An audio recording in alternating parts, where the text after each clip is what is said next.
Thank you. A couple of things. Number one, I think I am proud to serve on this committee, and I think all of us are, because we represent American agriculture, and we know the farmers in our district probably work harder than anybody else that we see on a day-to-day basis, and most of them do it for less. It's a way of life, not just a way of making a living. Second, very proud to serve on this committee. In this rancorous Congress, this is the most bipartisan committee that we have, and we've got an outstanding chairman and we've got an outstanding ranking member. They've worked hard to put together this program. I trust them. The third thing I want to say is about Vermont farmers, but I know this applies to your farmers. The origin of this program is from farmers up. It's not something that was cooked up by the chairman and the ranking member. Our farmers in Vermont, and this is true for farmers in California, where Mr. Costa was going out talking to them, and his farmers in your area, they were getting hammered. They have no control over what happens to the price of milk.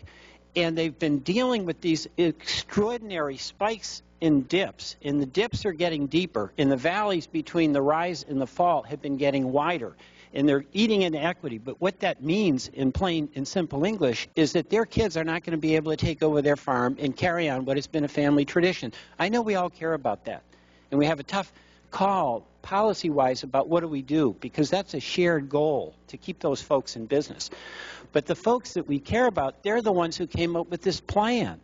They said, hey, if we respond to every collapse in price by doing the only thing on our farm that we can do, whether we've got 75 milkers or we've got 10,000 milkers, and that's to increase production, what happens? The price spirals down even more, and it accelerates rather than diminishes this toxic situation that our farmers face. That's the challenge. Now, good question, how do we address it? My farmers in Vermont, I suspect, are like your farmers wherever you are. They're small government conservatives. They are so proud of themselves and their families because they're on their own. The only thing that breaks that is they help any other farmer whose barn goes down, is burned, who needs some help. They help one another. They believe in individual responsibility, and they believe in serving their community. That's what they do. They are the ones who've conceived this program. They think it works for them. Our chairman and our ranking member, two men in this Congress I trust as much as I trust anyone else, they've looked it over, they've kicked the tires, they think this works. Now, there are some competing interests. There always are. What's new about that? Some of the producers, the lower the price of milk, the lower they can buy it, the cheaper or the more profits they can make on the sale of their ice cream or whatever their product is. And God love them, we need them as much as we need anyone else.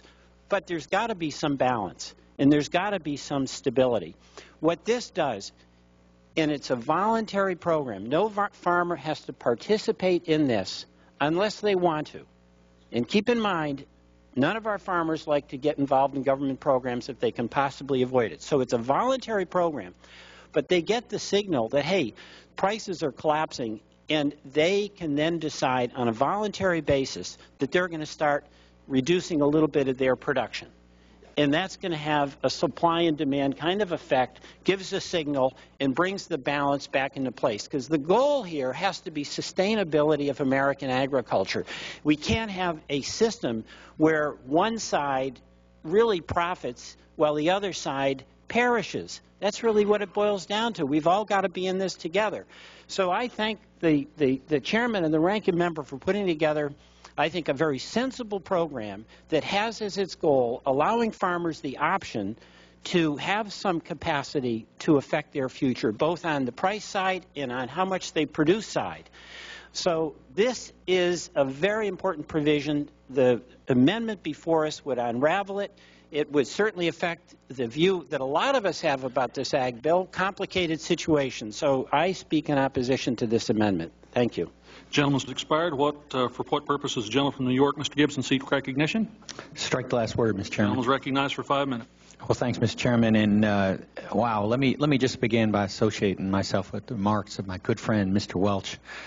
Very much enjoyed working with him. We've had some tough circumstances with the storm. We worked together to get through that.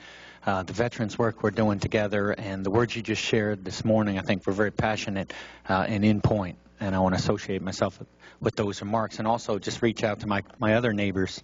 I've enjoyed working together with Bill Owens, Ms. Pingree, and Mr. Courtney as we've prepared for